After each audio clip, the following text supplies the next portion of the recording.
que é o reforço que a gente fala tanto, né, em análise do comportamento? Vamos trabalhar esse conceito. Bom, vamos trabalhar então o que é o reforço, né? Então a gente tem alguns pontos para a gente poder falar de reforço. Bom, o reforço é o processo em que ocorre o quê? Ocorre uma mudança no ambiente. Então, algo muda nesse ambiente, tá? E que se segue após um certo comportamento. Então, ocorre a emissão de um certo comportamento. Lembra que comportamento é tudo aquilo que a gente faz. Toda a interação de uma pessoa com o ambiente, né? Pode ser do organismo com o ambiente. Então, não necessariamente só seres humanos. Mas aqui, para ficar mais fácil, o conceito para vocês, então, o reforço é o processo em que ocorre uma mudança no ambiente, essa mudança ocorre depois de que um certo comportamento ele acontece e também resulta na probabilidade que um comportamento específico ocorra frequentemente no futuro nas mesmas circunstâncias. Então, o que a gente fala? Que o reforço é tudo aquilo que aumenta a probabilidade do comportamento ocorrer de novo, tá? E qualquer coisa poderá ser reforço. E é algo que é individual. Cada um tem o que é reforçador para si. O mais difícil é analisar, descobrir em crianças com atraso no desenvolvimento, como o autismo, que não sabem, né, não conseguem falar, não conseguem se comunicar de alguma forma, que a gente descubra o que é reforçador de fato para essa criança. Além do que, essas crianças têm interesses restritos. Então, a quantidade de reforçador dessas crianças vai ser o quê? Menor. Tá? Então, reforçador, eu só vou dizer que algo é reforçador se aquilo aumentar a probabilidade do comportamento ocorrer de novo. Não necessariamente reforço é só aquilo que eu gosto, tem que ser mais do que gostar.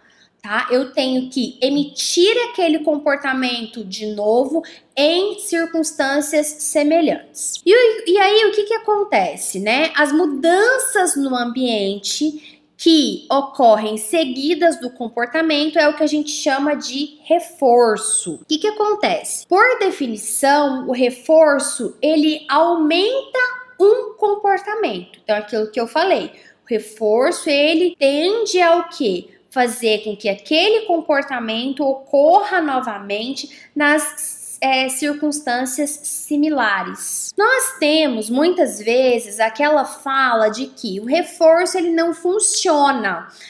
Trabalhar com reforço não dá certo, não funciona, essa criança não funciona dessa forma. Bom, e aí, o que você está querendo dizer? Você pode achar que reforço não funciona, mas o que está ocorrendo de fato, comprovado cientificamente, não é a Michelle que está falando, é que uma certa consequência não teve um efeito reforçador. Então, não foi reforçador para um certo comportamento. Teve um errinho aqui, tá? Não foi reforçador para um certo comportamento, tá? Então, a gente diz o quê? Então, não é que o reforço não funciona, mas aquela consequência que você achava que seria reforçador, não foi reforçador naquele momento daquele determinado comportamento.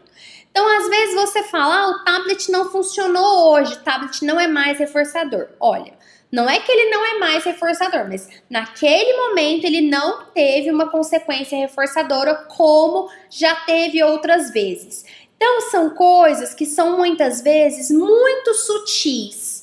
Então, são observações que a gente fica quase como que detetives. São observações, são minúcias, são questões ambientais que a gente precisa estar muito atento, muito presente para estar de olho naquilo ali exatamente. Para aquilo ser seu foco de observação e análise.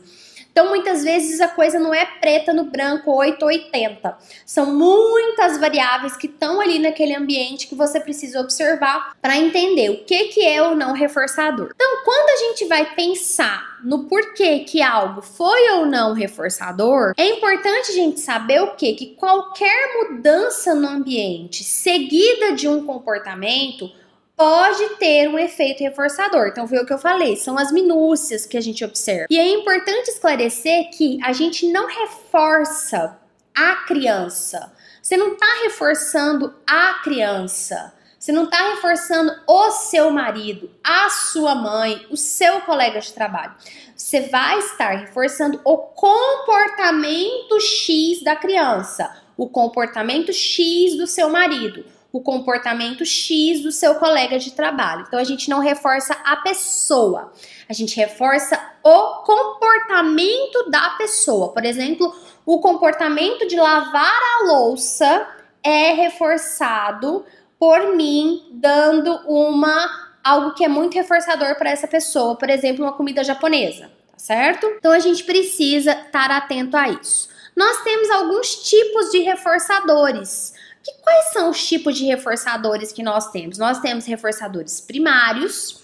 O que são os reforçadores primários? O que são os reforçadores primários? São os reforçadores que eles têm um efeito de aumentar comportamentos, e esses reforçadores, eles não foram condicionados, eles não foram aprendidos.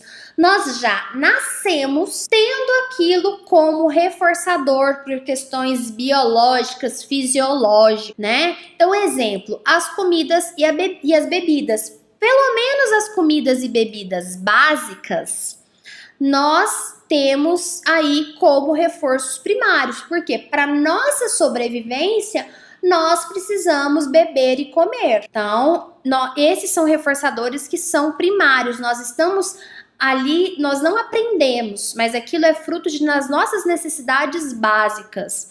Então, quando uma pessoa ela fica sem comida ou bebida, depois de um tempo, a gente vê que duas mudanças elas ocorrem. Quais mudanças que são essas? O valor de obter a comida ou a bebida, ele aumenta. Então, por quê? Eu tô privado, eu tô com sede, eu não bebi água tem 2 horas e tô falando sem parar. Então, o valor para eu obter comida ou bebida, ele vai aumentar. E também, além do valor dado para obter comida ou bebida, o que vai acontecer?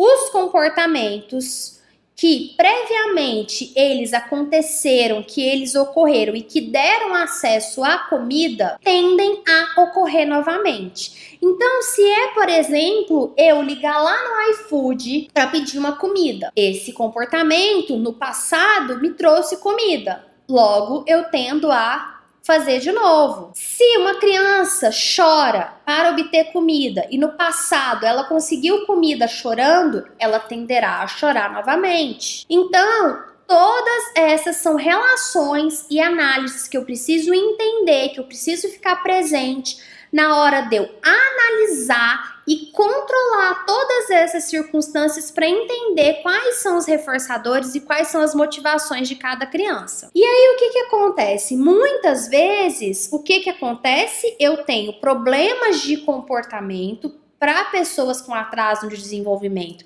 que têm problemas de linguagem, porque elas não sabem se comunicar para satisfazer as suas necessidades primárias, e isso vai fazê-las engajar em problemas de comportamento, gritar, chorar, jogar coisas no chão. Por isso que a primeira habilidade que eu preciso ensinar para uma criança autista é a habilidade de pedir algo que ela quer. Por quê? Porque eu vou estar trabalhando com o reforço, com as motivações dessa criança. E muitas vezes, por que numa terapia, numa intervenção ABA, quando eu estou ensinando programas, eu vou trabalhar o quê? Trabalhar com reforçadores, com comida, com bebida. Por quê? Porque essa criança pode ser que ela não tenha desenvolvido reforçadores aprendidos, condicionados, que é o que a gente vai ver aqui. Ela só desenvolveu os primários, porque os primários já faz parte dela, já é algo muito básico, fisiológico. Por isso que a gente trabalha com comida e com bebida muitas vezes, para que dali eu possa ensinar novas habilidades e aí eu possa desenvolver reforços condicionados ou aprendidos, tá? Então não é porque eu tô adestrando cachorro, etc, etc. São por essas razões que a gente precisa entender de tudo isso antes de sair falando qualquer coisa. Então a gente viu sobre os reforços primários. Vamos ver agora sobre os reforços. Peraí. vamos ver agora sobre os reforços condicionados. E aí, o que são os reforços condicionados? São aqueles reforços que eles são aprendidos, né? Eu aprendi que aquilo foi, eu aprendi como reforçador, eu não nasci com aquilo já sendo reforçador para mim. Então, são também chamados de secundários. E aí, eles têm um valor reforçador, por quê? Porque eles já foram pareados, eles já foram colocados juntos com reforçadores. Aqui o meu corretor não coloca reforçador, ele coloca reformador. Eles já foram pareados com reforçadores primários, com outros reforçadores que já são existentes. E aí é onde vem aquela história que existem vários estudos que mostram que estímulos e eventos neutros, ou seja, que não são reforçadores, eles podem ser condicionados, eles podem ser aprendidos quando eles são pareados com um reforçador que já é existente. Por isso que a gente faz o quê? O pareamento de reforço social. Muito bem, parabéns, com algo que já é reforçador. Talvez um vídeo no YouTube, um joguinho ou uma comida e etc. Bom? Então, para a gente poder entender todas essas questões e desmistificar noções erradas que a gente vê por aí. É importante a gente esclarecer também que os comportamentos da criança, eles podem também ser reforçados pelo seu próprio comportamento. Porque aqui eu dei exemplos onde alguém, um adulto, estava fornecendo esse reforçador. Mas eu posso ter atividades, posso ter circunstâncias em que o meu comportamento ele é reforçador por si só. Não só quando a gente pensa em reforçadores que são autoestimulatórios, que são frutos de reforçadores de sensações, de coisas sensoriais, que a gente já vai falar sobre isso, mas também, por exemplo, eu mesma ir até a cozinha e pegar uma comida para mim. Então, eu mesma estou reforçando meu próprio comportamento. Um joguinho, soltar uma bolinha de gude numa mesa e tô lá brincando com ela, de escutar o barulhinho, de ver para onde que ela vai. Eu mesma tô reforçando meu próprio comportamento, tá? Então, só para ficar claro, para vocês poderem pensar sobre isso e observar com as crianças com as quais você trabalha.